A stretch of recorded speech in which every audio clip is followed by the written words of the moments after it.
Assalamualaikum Pak Kabir. Waalaikumsalam Bu, apa kabar? Iya, bagaimana? Alhamdulillah baik sekali. Bagaimana pula kabar Pak Kabir hari ini? Alhamdulillah Bu, agak kurang baik Bu. Oh, agak kurang baik. Kira-kira kenapa Pak Kabir kok kabarnya agak kurang baik? Terus saya perhatikan kok akhir-akhir ini Pak Kabir juga terlihat sangat murung sekali, tidak seceria biasanya. Kira-kira Pak Kabir mengalami permasalahan apa ya? Atau mungkin Nah, bisa sharing-sharing dengan saya? nah, itu dia Bu. Bu Dika ada waktu nggak sekarang? Oh, Saya ada mau Pak, curhat Bu. kebetulan sekali. Oh, mau curhat, iya. Hmm. Kebetulan sekali hari ini anak-anak jadwalnya olahraga, Pak. Jadi saya ada waktu kosong sekitar 1,5 jaman. Jadi Bapak bisa sharing-sharing dengan saya. Monggo Pak, Oke, kita ke kantor saja ya, biar duduk dengan nyaman. Jadi kita bisa saling apa ya, berkeluh kesah di kantor saja. Jadi kita bisa duduk sambil bercerita. oke Bu, ide yang bagus Bu. Saya mau curhat Bu. Kebetulan kan anak-anak ini waktunya agama ya Bu ya. Jadi eh, kira-kira tuh waktu curhatnya ya agak lama lah Bu. Kira-kira Bu Dika bisa nggak? Bisa sekali, Pak. Monggo silahkan. Kayaknya ke kantor ya Bu. Ya.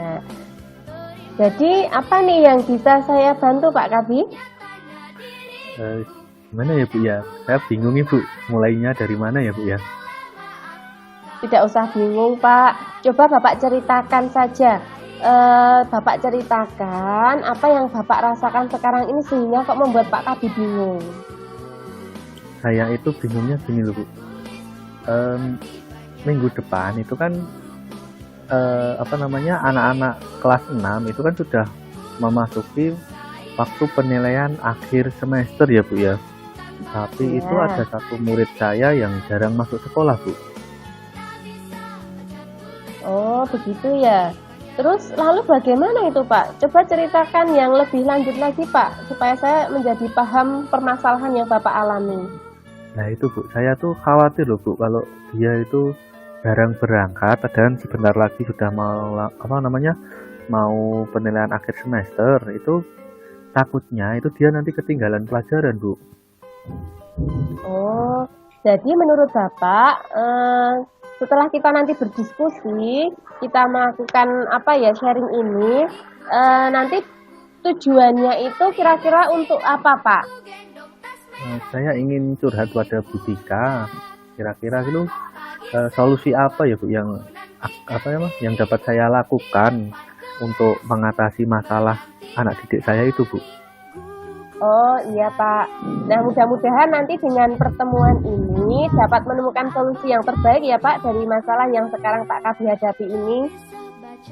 Ya Bu, terus terang ya Bu, saya itu kepikiran terus Bu sama satu murid saya itu yang jarang masuk sekolah ini Bu. Oh, kalau seperti itu, kira-kira Pak, apa hambatan Bapak yang Bapak hadapi untuk membuat siswa tersebut masuk sekolah kembali? Mungkin ada hambatannya atau bagaimana begitu Pak? Jadi gini ya Bu ya, murid saya ini kalau di rumah itu disuruh menjaga adiknya yang masih balita sama orang tuanya Bu. Jadi dia tidak bisa pergi ke sekolah seperti itu. Oh, jadi anak tersebut di rumah disuruh menjaga adiknya yang masih balita sama orang tuanya. Jadi karena itu dia tidak bisa berangkat sekolah begitu nggih. Terus Ya kalau menurut Pak Kabi sendiri dengan keadaan seperti itu menurut Pak Kabi sendiri bagaimana? kemarin itu saya sudah pernah melakukan home visit ke rumahnya Bu. Tapi pada waktu itu tuh saya lihat memang kondisinya itu dia sangat dibutuhkan di rumahnya Bu untuk merawat adiknya itu. Oh, kalau memang Pak Kabi bisa memaklumi hal Ya, tersebut, eh, terus kira-kira Pak Kabi, saya mau bertanya, kira-kira Pak Kabi punya solusi atau bagaimana cara Pak Kabi mengatasi masalah tersebut untuk bisa apa ya agar anak tersebut bisa tetap masuk sekolah mungkin atau bagaimana? Coba Pak Kabi ceritakan. gini Bu, saya rencananya itu akan menemui orang tuanya lah. lagi, yaitu Bu, untuk mencoba untuk berbicara. Kalau bisa itu nanti murid saya itu masuk setiap hari Bu, meskipun nantinya dia sekolah sambil membawa adiknya ke sekolah. Kalau itu menurut saya juga bukan sebuah masalah seperti itu Bu. Wah, kira-kira apa bisa seperti itu Pak? Belajar dengan membawa adik tanpa mengganggu teman-teman yang lainnya. Nah, menurut saya bisa Bu. Nantinya itu justru teman-temannya bisa membantu menjaga adiknya itu Bu. Kalau menurut Pak Kabid seperti itu, berarti itu bagus Pak. Selanjutnya, bagaimana dengan tindak lanjut yang akan Bapak lakukan setelah membicarakan semua itu dengan orang tua anak tersebut? Ya, saya akan menemui orang tuanya lagi untuk mencoba membicarakan hal ini. Kalau bisa itu dia tetap masuk, gitu Bu. Nah, nantinya walaupun dia ke sekolah itu membawa adiknya, itu pasti dia akan dibantu sama teman-temannya untuk menjaga adiknya. Dan tentunya pun saya akan memberikan materi-materi yang lebih lebih lagi kepada murid saya itu agar materi itu bisa dipelajari di rumah dan dia tidak ketinggalan pelajaran seperti itu Bu. Terus kira-kira Pak, siapa yang bisa Bapak libatkan untuk membantu mewujudkan tujuan Pak Kabid? Yang saya akan libatkan itu tentunya anak-anak kelas 6 yang teman-temannya itu toh Bu, dan juga nanti bekerja sama dengan orang tuanya Bu. Oh, bagus sekali tuh Pak rencananya, memang harus seperti itu.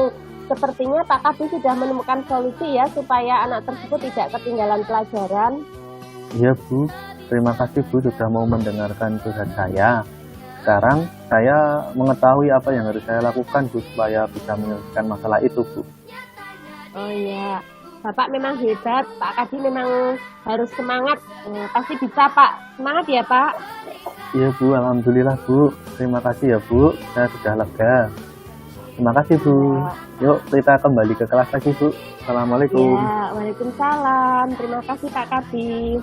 Nah Pak Kabid, sebelum saya mulai refleksinya, saya mau tanya dulu, kira-kira perasaan Pak Kabid setelah melakukan coaching ini seperti apa Pak?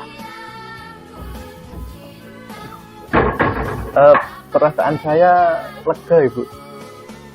Iya, kalau gitu saya lanjutkan refleksinya ya Pak. Nah, Iya, menurut iya. saya dari coaching yang sudah dilakukan hari ini, yang sudah baik selama percakapan, ada interaksi yang aktif antara kita. Jadi antara saya sebagai coach dengan Pak Kabid sebagai coachingnya. Nah, sudah ada sikap saling terbuka dan ingin tahu, sudah menerapkan paradigma coaching, bagaimana melihat peluang baru yang ada di masa depan. Terus untuk hal yang perlu diperbaiki atau ditingkatkan itu mungkin bisa nanti Pak Kabid memberikan beberapa alternatif solusi pemecahan masalah. Jadi tadi kan Pak Kabid baru memberikan satu alternatif saja. Lah mungkin nanti bisa dengan cara-cara lain. Jadi seandainya dengan cara tersebut belum bisa menyelesaikan permasalahan Pak Kabid, nanti bisa menggunakan alternatif yang satunya. Terus untuk bagaimana kalau untuk menjaga tetap dalam kondisi kehadiran penuh, menurut saya tadi selama coaching yang kita lakukan pastinya merencanakan waktu ya Pak dengan tepat waktu. Jadi seperti tadi kita berbincang di depan kelas, terus kita berpindah ke kantor supaya waktu dan juga tempat untuk melakukan coaching itu nyaman. Terus yang perlu diperhatikan juga yaitu mencatat hal-hal yang penting. Terus meminimalkan gangguan. Tadi kan selama kita melakukan coaching, alhamdulillah kita tidak saling memperhatikan gadget kita, tapi kita saling fokus seperti itu ya Pak. Terus yang perlu ditingkatkan atau diperbaiki, menurut saya ya itu tadi mengatur waktu yang pas untuk melakukan coaching. Terus pada saat melakukan coaching juga kita perlu menonaktifkan gadget kita terlebih dahulu. Nah, kira-kira Pak Kabid, umpan balik apa yang bisa Pak Kabid berikan pada saya dalam kegiatan coaching hari ini? Ya Bu, yang saya rasakan itu saat melakukan kegiatan coaching dengan Budika tadi, saya intinya merasa lega Bu, karena saya dapat sebenarnya dukungan dari Budika dan mendapatkan alternatif penyelesaian masalah yang saya hadapi. Terus potensi yang saya miliki itu menurut saya tadi dapat berkembang dengan baik Bu. Selain itu alternatif yang saya sebenarnya alternatif solusi yang akan saya laksanakan itu tadi dapat bermanfaat kepada murid atau dapat berpihak kepada murid, sehingga masalah yang dihadapi murid itu termasuk masalah saya tadi dapat teratasi dengan baik tanpa menambah masalah lagi. Seperti itu Budika. Iya, terima kasih sekali Pak Kabi sudah melakukan kegiatan coaching ini dengan sangat baik. Saya tutup, kita kembali ke room utama ya Pak. Terima kasih.